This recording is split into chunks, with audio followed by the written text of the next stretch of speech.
characteristics of a failed state. Number one is when you're no longer in charge of your territory. And as Chinua Achebe said, the problem of Nigeria is purely and essentially that of leadership. Otherwise, if we get it wrong at this point in time, I don't know when we will ever get it right. When Asiwaju Bola Ahmed Tinubu became the governor of Lagos State in 1999, there was only one ambulance in the service of the Lagos State government. Lagos was earning the princely sum of 700 million every month as our internally generated revenue. Now Lagos is earning 51 billion naira every month as its internally generated revenue. Lagos is the third largest economy in Africa, and the world is in transition. What is important for a Nigerian leader of the next dispensation must be a leader who has a mastery of financial management capabilities and someone who understands the Nigerian psychology, someone who appreciates and understands the complexity of the Nigerian nation. Here, you have a city boy who has transformed Lagos into a home for all. My brother seated here, he calls Lagos home, not Auka. Asiwaju Bola Ahmed Tinubu has established an excellent track record of performance. He has mentored men and women who are excelling in different fields of human endeavor. And the world is changing. And the trajectory of global growth is facing Africa, and Nigeria will make or mar that transition. And as Chinua Achebe said, the problem of Nigeria is purely and essentially that of leadership. Once we get the leadership question right, everything will fall into place. In this age, when others are talking of artificial intelligence, when others are talking of nanotechnology or biotechnology, we need a leader who has the skill set, who has the understanding of the global economy to shepherd us in this age. And if you get one, you are getting one for free. He's the city boy. I am the golden boy of Zenith. In Jim Obia's world, the sole barometer for assessing people is your level of competence and your input. In the history of Zenith Bank, no one, I dare say, apart from the legendary Adaro Umeji, no one grew faster in the history of Zenith than my humble self. I have mentored men who are excelling in different fields of human endeavor. As I said earlier, the world is watching at us. And the ultimate measure of a man, as Martin Luther King said, is not why he stands at times of comfort and convenience, but why he stands at times of challenges and difficulties. I urge my learned colleagues here, my learned friends here, to be rational, to be firm. You should have the boldness and the courage to make informed decisions, not emotional decisions. Here we are, on the threshold of making history. In the United Kingdom, Rishi Sunak, a young man of Indian descent, is about to become the Prime Minister of Britain. I urge you all to align yourself with the aspirations of the APC candidate, fundamentally because of his competence. He has an established track record of performance. Lagos is now a tourist destination of choice in the West African sub-region. Lagos produces 75% of the bird collections in this country. Lagos has the bosom, has the generosity of spirit to embrace all. And we are going to recreate the Lagos experience all over the country. Your Excellencies, distinguished ladies and gentlemen, I urge you, I beseech you, I call on you to use your rational sense of judgment. Make informed judgment on who you are going to vote for in the next dispensation. It's absolutely essential that you vote for competence, for capacity, for a leader who can lead us to the promised land. It's absolutely essential. Yes, Ashwaju Bola Ahmed Tinubu is the man to beat. Thank you so much, and may God bless us.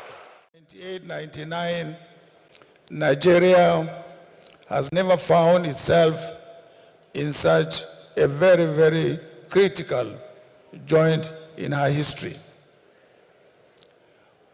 Today, we have had all the negative indices as far as our country. Today, we are more disunited as a nation.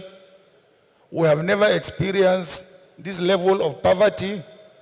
We have never experienced this state of insecurity.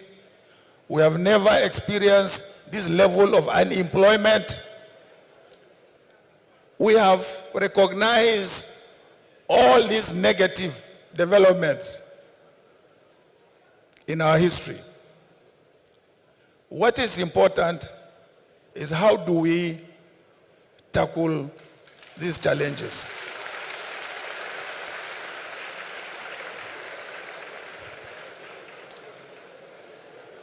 And this is where history and also experience beckon on us to make sure that we don't get it wrong at this point in time. Otherwise, if we get it wrong at this point in time, I don't know when we will ever get it right.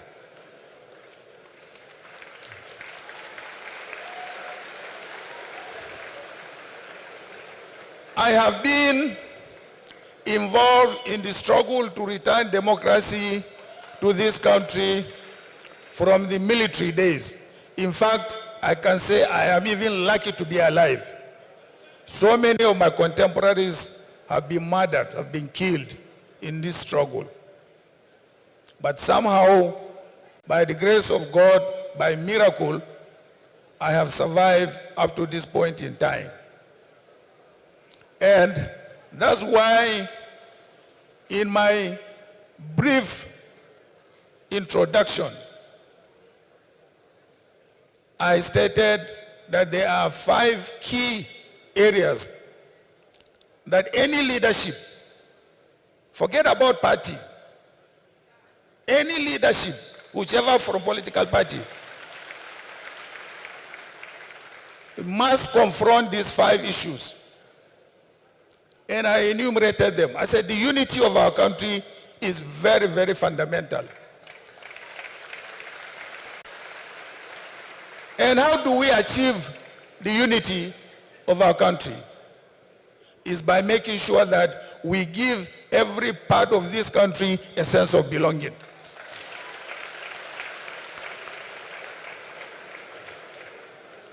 And somebody asked me, how do you give every part of this country a sense of belonging?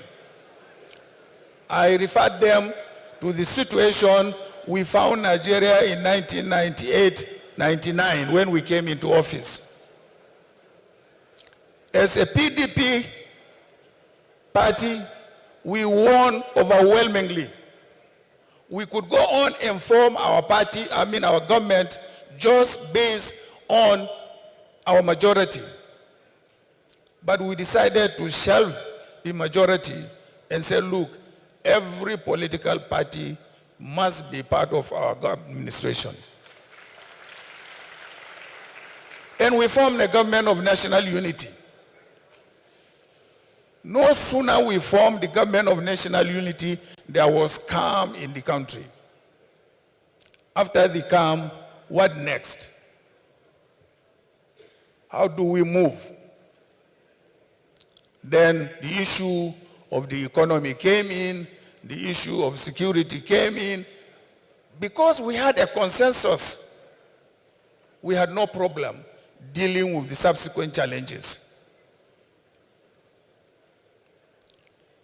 Therefore, ladies and gentlemen, I believe we have had an experience, and it is that experience that I said must be brought back.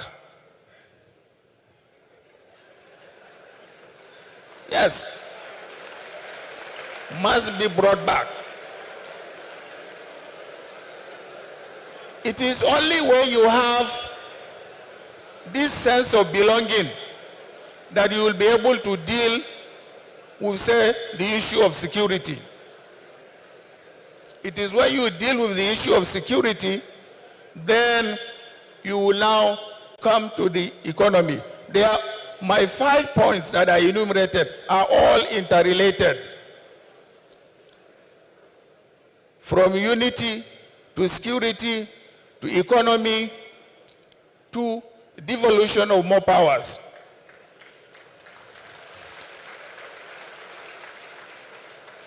I am a product of devolved powers then. And I know what the regional governments achieved with those powers. So that's why I advocated for restructuring or development of powers to the states and the local governments. More resources, more powers to the states and also the local government. So my 5-point program was based on experience. They were based on something that I have seen, I have participated, and I felt went well for this country. So I'm not on a trial and error leadership.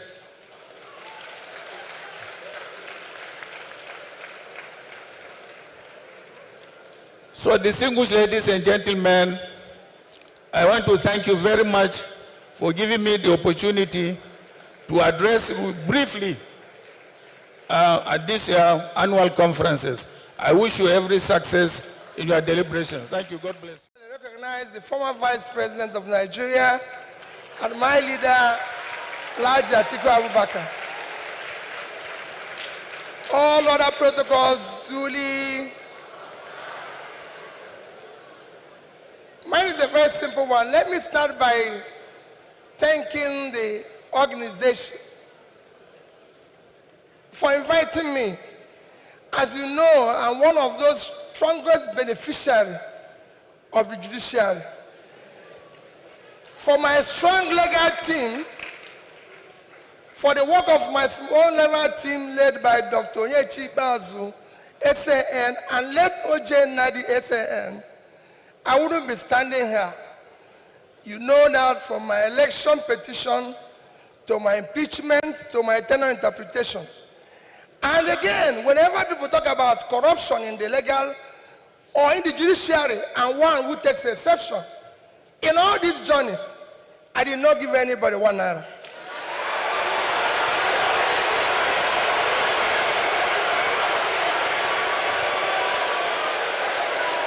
So for me,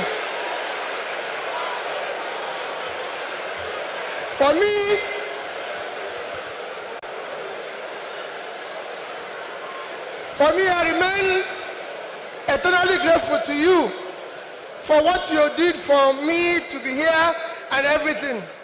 Our topic today is democratic transition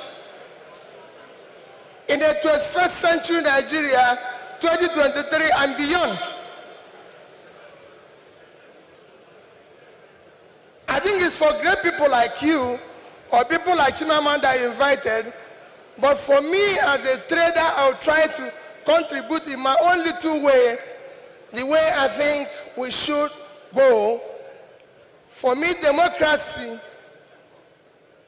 have a simple description.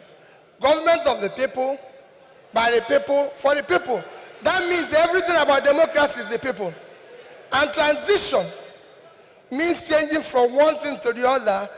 And for me, Nigeria needs urgent transition from being a highly insecure country to a secure country, from a disunited country to a united country, from corruption to a transparent country, from a country of lawlessness to a country of law and order. But in all this, it is important that we look at where we are today for people to understand the gravity of the journey we are going to take if we are going to transit. Where are we today? Nigeria have qualified to be a failed state. We have met the 2 or 3 biggest characteristics of a failed state. Number 1 is when you're no longer in charge of your territory. Today, we are among the top terrorized countries of the world. We are among the top kidnapping countries of the world. Banditry, criminality, bandits have taken over some parts of this country. Nigerians are being killed daily. All sorts of criminality is going on daily. Even our most important source of foreign exchange revenue, oil, is today 80% stolen. That shows how bad it is. We are the only country, apart from Venezuela, who we know is their own is because of sanctions, that is not meeting up its OPEC quota. Every other country is begging for increase, but Nigeria is not meeting up its own. And you wouldn't believe the quantity that is missing. In July alone, our total average, our quota is 1.8 million. In July, our total average was 1,083,000 barrels a day. That means that in July, we lost 707,000 barrels per day. If you multiply that by 31 days, it will give you 22,227 barrels of oil that we lost. This is a country that needs dollar.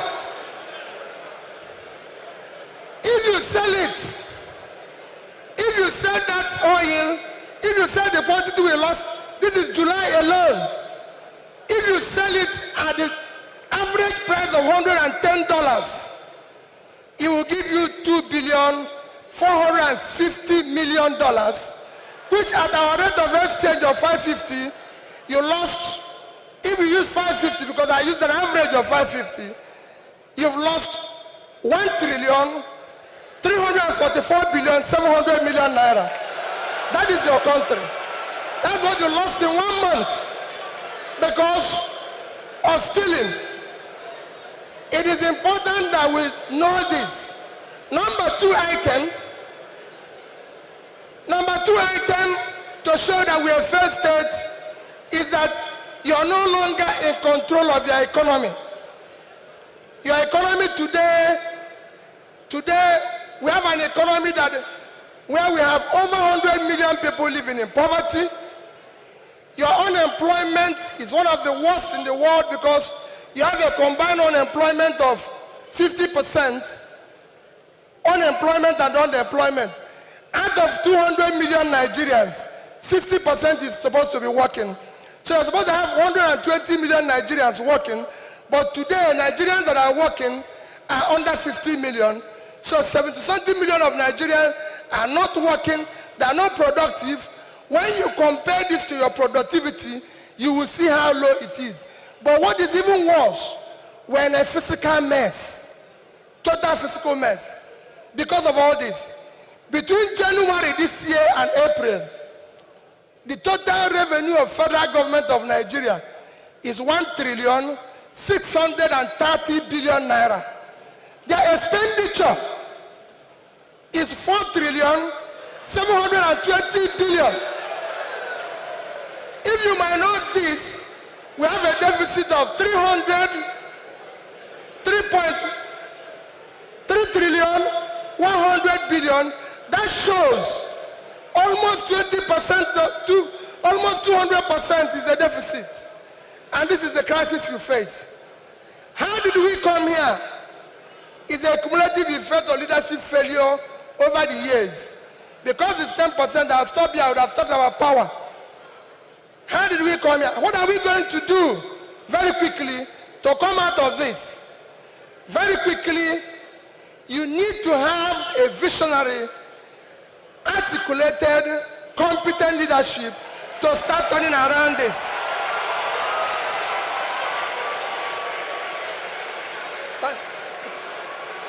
So next year, the time is up. I'll take it that next year, your election you're going to have next year will not be about, remember, it is not about tribe, no religion, not connection, not entitlement. It must be election about character, competence, capacity, and commitment to deliver.